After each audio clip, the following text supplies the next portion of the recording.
अस्सलामु अलैकुम रहमतुल्लाहि व बरकातुहू। दोस्तों, आज फिर मैं आपके सामने और एक वीडियो लाई हूँ। इस वीडियो में हम लोग फिर से खुदा की इबादत के लिए और कुछ नाम सीखेंगे। हम लोगों को हमेशा ये दुआ करना चाहिए कि हम लोगों को खुदा 5 वक्त की नमाज के बरकत दे और हमें हिफाजत रखे, हर बला मुसीबत से, बीमारी से, ये सब से हमें वो हिफाजत करने वाला है और बेशक वो हिफाजत ही करेगा। तो आज हम और 5 नाम ही सीखेंगे। पहला नाम है अल कबीरू। अल कबीरू। अल कबीरू। आप बहुत, इसका मीनिंग होता है आप बहुत बड़े हैं, आप दुनिया से आखिर से सबसे बड़े हैं और आपके सिवा हमारे कोई अल्लाह नहीं है। हम आपको सजदा करते और आपके सामने ही सर झुकाएंगे, चाहे हमें खुशी मिले या दर्द। हमें अपने खुदा से बांटना चाहिए, उनसे मांगना चाहिए, वही हमें देने वाला है और कोई नहीं हमें देगा। तो दूसरे के सामने झुकने से अच्छा है खुदा के सामने हम झुके, क्योंकि उनके पास देने के लिए बहुत है, उनका पास कोई कमी नहीं है। तो हम लोग क्यों दूसरे के पास मांगते या झुक जाते हैं? झुकना नहीं चाहिए हमें। तो हमें ये तफसील गिनना चाहिए, उनका नाम कहना चाहिए। मैं फिर से रिपीट कर लूँ, अल कबीरू। अल कबीरू। सेकंड नंबर में आता है अल हसीबू। अल हसीबू। आप क़यामत के दिन, इसका मीनिंग है आप क़यामत के दिन हमसे सारे हिसाब मांगेंगे। और देखिए, हम लोगों को हिसाब देना है। ये हम अगर इस्लाम धर्म में हैं, अपने मज़हब में हैं, तो हमें ये यकीन रखना है कि हमें क़यामत का दिन हमारा सारे गुनाह का और हमारा सारा इबादत का हिसाब होगा। तो हम चाहते हैं कि हम लोगों का गुनाह माफ़ कर दे। गुनाह तो होता ही है, हो रहा है, तो कभी जानबूझ के हो रहा है, कभी ना।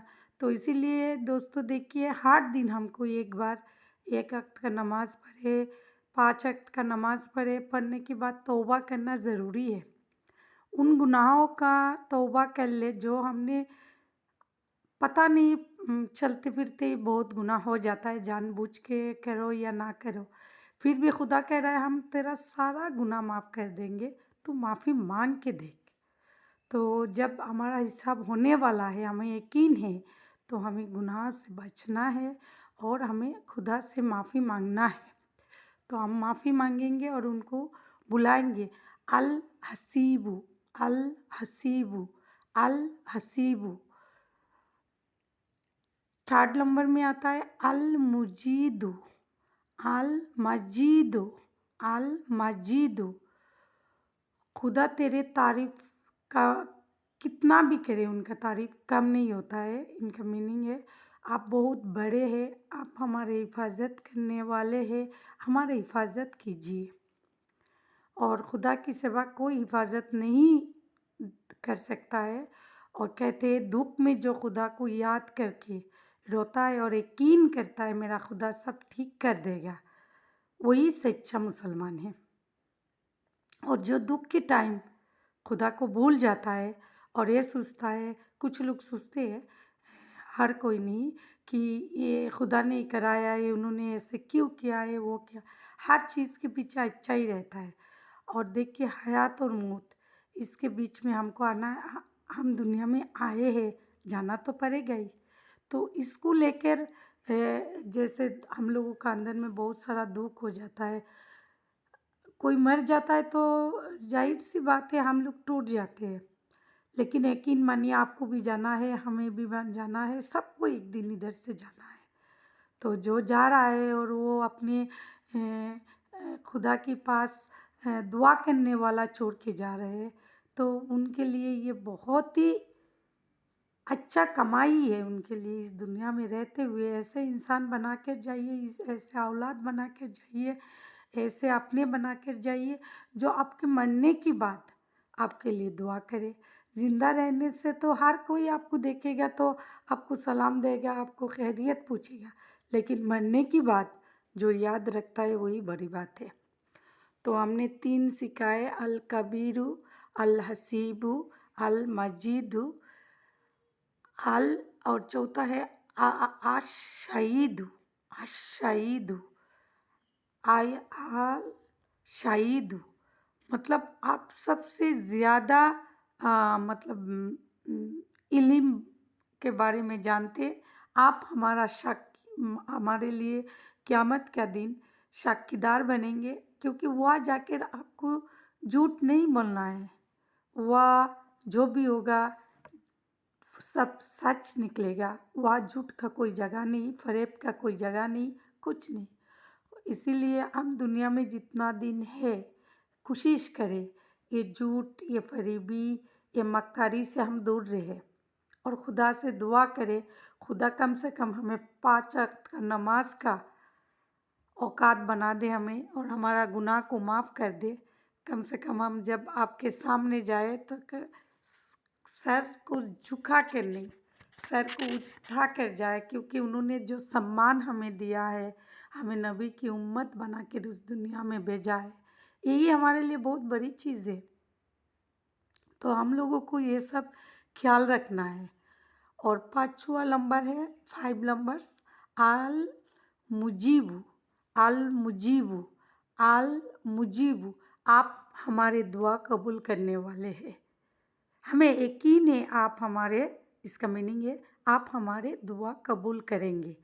जब उनका नाम में ये मीनिंग है तो इसका मतलब हमें दुआ करनी रहना चाहिए। और ये सब जो तफसीर मैं आप लोगों को बोल रही हूँ, या मैं भी सीख रही हूँ, आप भी सीखिए। ये गिनती की कोई ज़रूरत नहीं है, आप जब मर्ज़ी पढ़ सकते हैं, बिना वज़ू के पढ़ सकते हैं, सोते वक्त पढ़ सकते हैं, चलते वक्त पढ़ सकते हैं, आपकी मर्ज़ी। आप 1 बार पढ़िए, 10 बार पढ़िए, 1000 बार पढ़िए, ये सब नियामत है हमारे लिए, ये सब नाम नहीं है, ये सब नियामत है। तो नियामत को कोई छोड़ना नहीं चाहता है, तो हम लोग क्यों छुड़े। और इस्लाम में जो नियामत है वो बहुत बड़ा शब्द है, तो हम लोगों को पढ़ना चाहिए और खुदा को हमेशा दुआ करना चाहिए।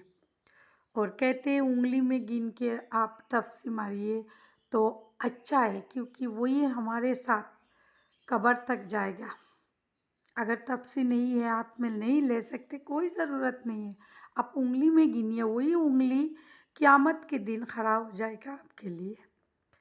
तो सोचिए आप, हम दुनिया में कितने सारे चीज़ ख्वाहिश से लेते हैं, अपने आराम के लिए, अपनी ख्वाहिश के लिए। तो कभी हम अपने जो बॉडी हमें खुदा ने तोहफे में दिए है, उस बॉडी का कभी कभी हम ख्याल नहीं रखते। इसीलिए अपने शरीर का हिफाजत कीजिए, अपने बॉडी को ख्याल रखिए। वही उंगली, वही ज़बान, वही आँखें उस दिन खड़ा हो जाएगा, वही दिल खड़ा हो जाएगा आपको बचाने के लिए, और फिर कोई खड़ा नहीं होगा। यहाँ तक अल्लाह कह रहा है तेरे वो जो बच्चे छोड़ के जा रहे हैं वो भी खड़ा नहीं होगा। तो सोचिए, माँ बाप के लिए बच्चा नहीं खड़ा हो सकता है, बच्चे के लिए माँ बाप नहीं खड़ा हो सकता है, उसी जगह पर आपका बॉडी का हर अंग खड़ा हो जाएगा बोलने के लिए कि उसने मुझे ये सब काम पे लगाया था, अच्छा काम पे लगाया था। आँख बोलेगा इसी से मैंने कुरान को बार बार देखा, उंगली बोलेगा इसी से हमने तब से पढ़ाया था उसने। तो हम लोगों को पढ़ना चाहिए। आज फिर हम आपको रिपीट करेंगे पाँचों। नंबर 1, अल कबीरु, अल कबीरु, अल कबीरु। सेकंड नंबर में आता है अल हसीबु, अल हसीबु। थर्ड नंबर में आता है अल मुजीदु, अल मुजीदु, अल मुजीदु। चौथा नंबर में आता है अश शाहिदु, अश शाहिदु। अलिफ के लाम, अलिफ के साथ सिन जुड़ा हुआ है, अश शाहिदु। अभी तक अल हमने पढ़ा था, इसमें अश शाहिदु और 5 नंबर में है अल मुजीबू। अल मुजीबू, अल मुजीबू इसका आपको मीनिंग बोला था, आप दुआ कबूल करने वाले हैं। तो आप ज़्यादा से ज़्यादा पढ़िए और यकीनन मानिए, आप जितना तस्वीर पढ़ेंगे, खुदा का नाम जितना लेंगे, आपका दिल जो है वो एकदम सॉफ्ट हो जाएगा, नरम हो जाएगा, आपको अल्लाह का करीब ले जाएगा। और यकीनन इसमें इतना सुकून है ना, जब मैं आपके साथ बैठकर बात करती हूँ वीडियो के ज़रिए, अच्छा लगता है मुझे। लगता है बैठी रहूँ, आप लोगों को यही बात बताते रहूँ। एक अलग सा सुकून है, ये सुकून किसी में नहीं है। जैसे नींद में जाते ही एक सुकून है, कुदरत का दिया हुआ हर चीज़ में सुकून है। तो हमें ये सुकून को महसूस करना है। दुनिया में जो है वो तो चलेगा, लेकिन वो सुकून नहीं दे सकता जो खुदा की इबादत में है, खुदा के पास में बैठने में है। वो बहुत ही यकीनन मानिए, वो सुकून जो है ना, वो दिल को साफ कर देता है। और वीडियो में यही ख़त्म करती हूँ। दुआ करती हूँ आप लोग अच्छे रहे, सलामत रहे, हिफाजत रहे, बाला मुसीबत से दूर रहे और आपके घर में रहमत ही रहमत आए। आप भी मेरे लिए दुआ कीजिए। हम लोग कम से कम इस दुनिया में किसी को तो छोड़ जाए कि हमारे लिए दुआ करे, और ख़ुद के लिए दुआ कीजिए। खुदा से हयात मांगा कीजिए। जितना दिन आप जिएंगे उतना दिन आप खुदा को बुला सकते हैं। मरने के बाद वो तोहफ़ा हमारे लिए ख़त्म हो जाता है जो खुदा का इबादत का है। इसीलिए हयात मांगा कीजिए और दुआ कीजिए। हम लोग हिफाजत रहे, हमारा मज़हब हिफाजत में रहे और हम लोग अच्छे रहे। खुदा हाफिज़। अस्सलामु अलैकुम रहमतुल्लाहि व बरकातहू।